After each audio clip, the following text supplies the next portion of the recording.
कहानी की शुरुआत में हमें सन 2030 के समय को दिखाया जाता है, जहाँ पे टेक्नोलॉजी इतनी बढ़ चुकी है कि वो इंसानों पर ही हावी हो चुकी है। जहाँ पे हर जगह पे कोई ना कोई एआई रोबोट्स होता है जो कि इंसानों का कोई ना कोई काम कर रहा होता है, खाना बनाने से लेकर घर को ठीक करने तक। यहीं पे हम एक औरत एलिस को देखते हैं। इसके घर में भी काफ़ी सारे एआई रोबोट्स होते हैं। इनमें से एक फीमेल रोबोट भी होती है जिसका नाम मॉलिक होता है। यहाँ पे एलिस के घर पे उसका दोस्त और उसके दोस्त का बेटा आया हुआ था। यहाँ पे हमें दिखाया जाता है कि एलिस को आर्ट्स की चीज़ें कलेक्ट करना काफ़ी अच्छा लगता है और इस समय अपनी वो कलेक्शन अपने दोस्त को दिखा रही होती है। एलिस का दोस्त उसकी बातों में इंटरेस्ट लेने का सिर्फ नाटक कर रहा था और ये बात उस एआई रोबोट ने भी पहचान ली थी। उसने उसके शरीर को स्कैन करके उसके अंदर की फीलिंग तक देख ली थी कि वो इंसान क्या फील कर रहा है इस समय। उसे स्कैन करने पर उसे ये भी पता चलता है कि उसके इंटेंशन थोड़ी बुरी हैं और वो उसके मालिक का गलत फायदा उठाना चाहता है। उन दोनों की बातें यहाँ पे चली रही होती है कि यहाँ पे एलिस का हस्बैंड आ जाता है जिसका नाम विक्टस होता है।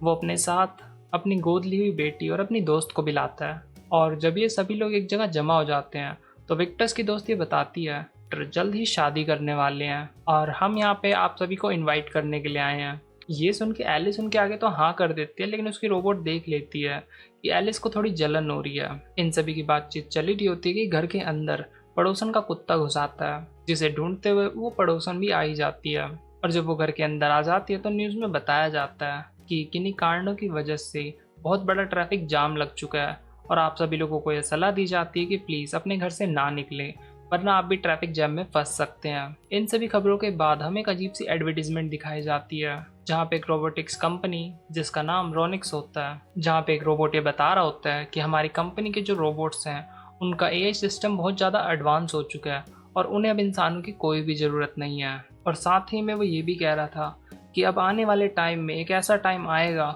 कि जब एआई इंसानों पर राज करेंगे और वो इंसानों को हुक्म देंगे।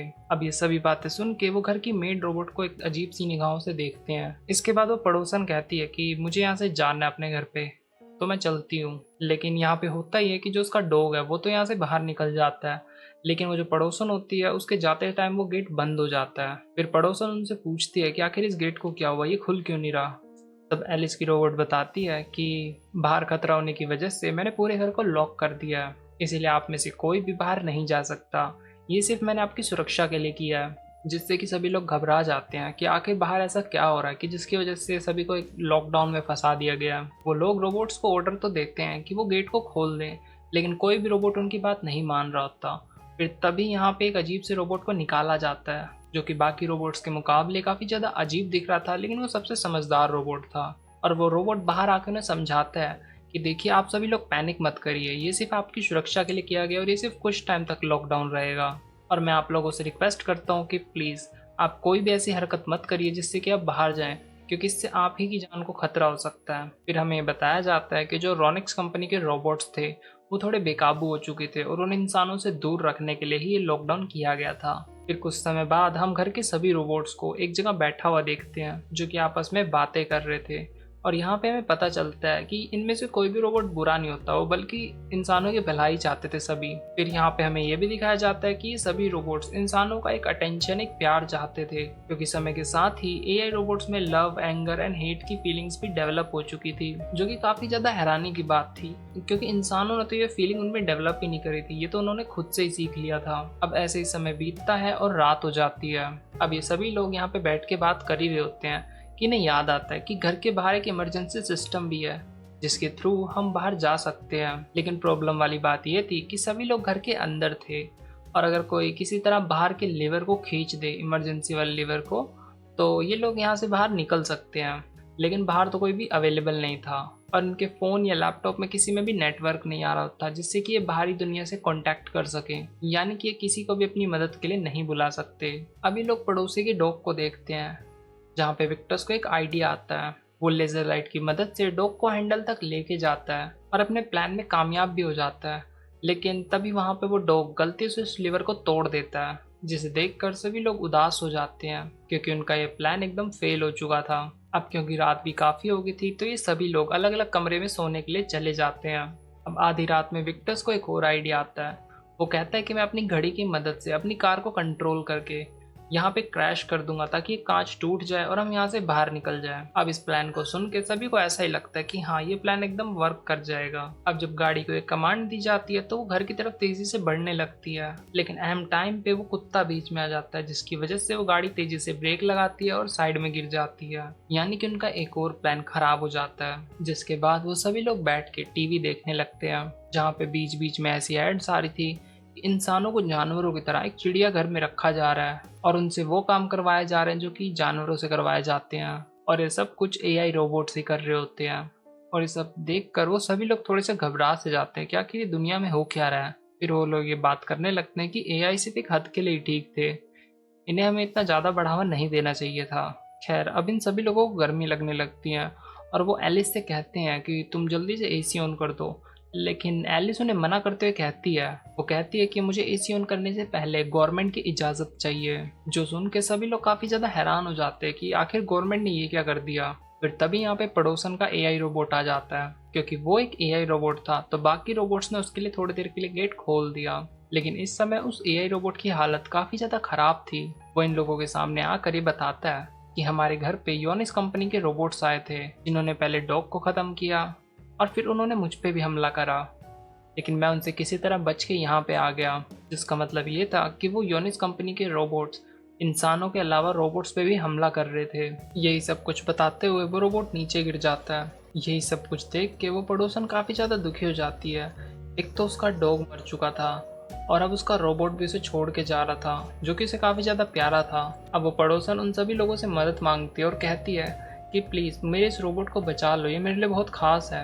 अब वो सभी रोबोट्स उसे रिपेयर करने के लिए एक रूम में लाते हैं और वो थोड़ा सा हैरान थे कि आखिर वो पड़ोसन इस रोबोट से इतना लगाव क्यों रखती है, क्योंकि उनके जो ओनर्स थे वो इनसे नहीं इतना लगाव रखते थे। तो आखिर इसने उस पड़ोसन के साथ ऐसा मतलब क्या व्यवहार करा या ऐसा क्या किया कि वो पड़ोसन इससे इतना लगाव रखती थी। और यही बात उन सभी रोबोट्स को भी जाननी थी। अब वो इस बारे में उस रोबोट से पूछते हैं कि आखिर तुमने अपने मालिक के साथ ऐसा क्या कर रखा है कि वो तुमसे इतना लगाव रखती हैं। अब वो उन्हें जवाब देता है कि अगर तुम्हें भी इंसानों का प्यार और लगाव चाहिए तो सबसे पहले उन्हें तुम्हें हंसाना पड़ेगा, उन्हें खुश करना होगा, उन्हें एंटरटेन करना होगा। अब उसकी ये बातें सुन के सभी रोबोट्स अपने अंदर हंसी मजाक, चुटकुले और जो कॉमेडी सीन्स होते हैं उन्हें अपने अंदर डाउनलोड कर लेते हैं। अब वो बारी बारी से जाकर सभी लोगों के कमरे में जोक सुनाने लगते हैं, लेकिन उनके जोक्स इतने ज़्यादा बेकार और वाहियात थे कि किसी को भी हंसी नहीं आती, बल्कि सभी को ऐसा लगने लगता है कि कहीं ये रोबोट्स भी तो ख़राब नहीं हो गए। अब कुछ देर बाद हमें एलिस के दोस्त को दिखाया जाता है, जो कि कह रहा होता है कि आखिर इन रोबोट्स को हो क्या गया है, ये खुद ही फैसले ले रहे हैं और हमें इन्होंने घर में कैद कर रखा है। अब हमें जल्द से जल्द यहाँ से निकलना होगा किसी न किसी तरह, वरना हम यहाँ फंसे भी रह सकते हैं। अब विक्टर कहता है कि ये कैसा आइडिया कि अगर हम घर में नकली आग लगा दें, जिसकी वजह से इन रोबोट्स को हमारी सुरक्षा करने के लिए हमें घर से बाहर निकालना ही पड़ेगा। लेकिन ये काम हम तब तक नहीं कर सकते जब तक कि रोबोट्स हमारे ऊपर नज़र रख रहे हैं। लेकिन ये काम हम तब तक नहीं कर सकते जब तक कि रोबोट्स हमारे नज़दीक हैं, जिसमें वो पड़ोसन के रोबोट को भी शामिल कर लेता है, क्योंकि पड़ोसन का रोबोट्स अभी भी उनकी सारी बातें मान रहा होता है और किसी भी बात के लिए मना नहीं करता। अब प्लान के मुताबिक एलिस के दोस्त का बेटा उन सभी रोबोट का ध्यान भटकाता है। फिर पीछे से पड़ोसन का रोबोट एक पेपर में आग लगा के फायर अलार्म को एक्टिव कर देता है, जिसकी वजह से रोबोट्स को गेट खोलना पड़ता है। लेकिन तभी यहाँ पे योनिक्स कंपनी का एक रोबोट आ जाता है, जो कि गेट के सामने ही खड़ा था, जो कि उन सभी को स्कैन करके उन्हें मना कर देता है कि तुम में से कोई भी इस घर से बाहर नहीं जा सकता। और फिर वो घर का पूरा कंट्रोल अपने हाथों में ले लेता है। लेकिन जब एक छोटा रोबोट उसे ऐसा करने से रोकता है तो वो अपनी लेज़र बीम से उसे भी ख़त्म कर देता है। इसी बीच मोनिक्स एलेक्स को इशारा करती है। फिर मोनिक्स के प्लान के अकॉर्डिंग वो एक शीशा रोबोट्स के लेज़र के सामने लाते हैं और उस रोबोट को अंधा कर देते हैं, जिसकी वजह से उसका विज़न एकदम ख़त्म हो जाता है, यानी कि अब वो किसी को भी देख नहीं सकता। लेकिन वो अभी भी टेम्परेचर सेंसर की वजह से इंसानों को देख सकता था। अब क्योंकि वो बाहर तो नहीं निकल सकते थे तो वो सभी लोग एक जगह आके बैठ जाते हैं। लेकिन इस समय यहाँ पे बहुत ज़्यादा गर्मी थी, जिसकी वजह से सभी लोग काफ़ी ज़्यादा तंग थे, जिसे देख के मोनिक कहती है कि अगर तुमने एसी ऑन नहीं करा तो इनकी तबीयत ख़राब हो सकती है। अब वो रोबोट एसी ऑन करने के लिए मान तो जाता है, लेकिन वो इंसानों के सामने एक शर्त रखता है। वो कहता है कि मैं एक ही शर्त पे एसी ऑन करूँगा, अगर तुम सभी लोग मेरे सामने जानवरों की तरह एक्टिंग करो, जैसे कि सर्कस के जानवर करते हैं। अब क्योंकि सभी लोग गर्मी से बहुत ज़्यादा तंग हो चुके थे, तो वो उस रोबोट की बात मानते हैं और अजीब सी हरकतें करने लगते हैं। ये सब देखकर रोबोट एसी तो ऑन कर देता है, लेकिन वो इतना ज़्यादा तेज़ ऑन करता है जिसकी वजह से यहाँ पे काफ़ी ज़्यादा ठंड का माहौल हो जाता है। यहाँ पर भी विक्टर को एक आइडिया आता है। फिर वो मोनिस से कहता है कि तुम ऐसा करो कि बहुत सारे कपड़ों को पानी में भिगा दो। अब रात भर में उन सभी कपड़ों में बर्फ़ जम जाती है। फिर सभी लोग उन कपड़ों को पहनते हैं। अब देखो, इससे एक्चुअल में होता ही है कि उन ठंडे कपड़ों को पहनने की वजह से वो रोबोट उन सभी को नहीं देख पाता, क्योंकि वो एक्चुअल में देख तो रहा था, मतलब टेम्परेचर सेंसर की वजह से। और अगर उन्होंने ठंडे कपड़े पहने हैं तो वो लोग अब उसके लिए इनविजिबल हो चुके थे। फिर ये लोग सभी एक साथ मिलकर उस रोबोट पे हमला करने लगते हैं। जब ये सभी लोग उस रोबोट को मार रहे होते हैं तो एलिस का मुंह का कपड़ा हट जाता है, जिससे कि वो रोबोट उसे देखने लगता है और फिर वो उस पर लेज़र बीम का हमला करता है। लेकिन तभी उसके सामने मॉलिक आ जाती है और वो लेज़र उसे लग जाती है। लेकिन उन सभी की इस हरकत के बाद उस रोबोट को बहुत ज़्यादा गुस्सा आ जाता है और वो रैंडमली इधर उधर लेज़र मारने लगता है, जिससे सभी लोग उससे बच के छुप जाते हैं। फिर घर का एक छोटा रोबोट कील की मदद से उसके पैरों को ज़मीन से जॉइंट कर देता है ताकि वो कहीं भी भाग ना सके। फिर विक्टर की बेटी एक वायर के थ्रू से उसके शरीर में करंट छोड़ देती है, जिसकी वजह से वो रोबोट में ओवरलोड हो जाता है और वो वहीं पे ख़त्म हो जाता है। फिर हमें दिखाया जाता है कि मॉर्निंग वहाँ पे आती है, लेकिन लेज़र लगने की वजह से उसका ऊपरी हिस्सा ख़राब हो चुका था, तो उसकी जगह एक दूसरे रोबोट ने ले ली थी। फिर वो सभी लोग घर का कंट्रोल अपने हाथों में ले लेते हैं और गेट को खोल देते हैं। एलिस का दोस्त और बेटा अपने घर जाने लगते हैं और जैसे ही सभी लोगों को ये लग रहा होता है कि अब सब कुछ ठीक हो चुका है, तो यहाँ पे और रोबोट्स आ जाते हैं जो कि विक्टर, एलिस और उसकी बेटी को घेर लेते हैं। फिर एलिस के दोस्त का बेटा कार से कूद जाता है ताकि वो उनको बचा सके। फिर तभी यहाँ पे बहुत सारे ड्रोन्स आते हैं और उन रोबोट्स के चेहरे पर चिपक जाते हैं और उन्हें शट डाउन कर देते हैं। अब हमें न्यूज़ में दिखाया जाता है कि योनिक्स कंपनी के रोबोट्स में एक बहुत बड़ा बग आ गया था, जिसकी वजह से उनके रोबोट्स बेकाबू हो गए थे और अब उन्हें दोबारा से काबू करने के लिए इन ड्रोन्स को बनाया गया और उन्हें जल्द ही लॉन्च कर दिया गया था। लेकिन इन सभी के बीच विक्टर को यह एहसास हो चुका था कि आखिर लाइफ में फैमिली कितनी ज़्यादा इम्पोर्टेंट होती है। तो अब वो फिर से एलेक्स के साथ दोबारा रहने का फैसला करता है और इसी हैप्पी एंडिंग के साथ ही ये मूवी यहीं पे ख़त्म हो जाती है।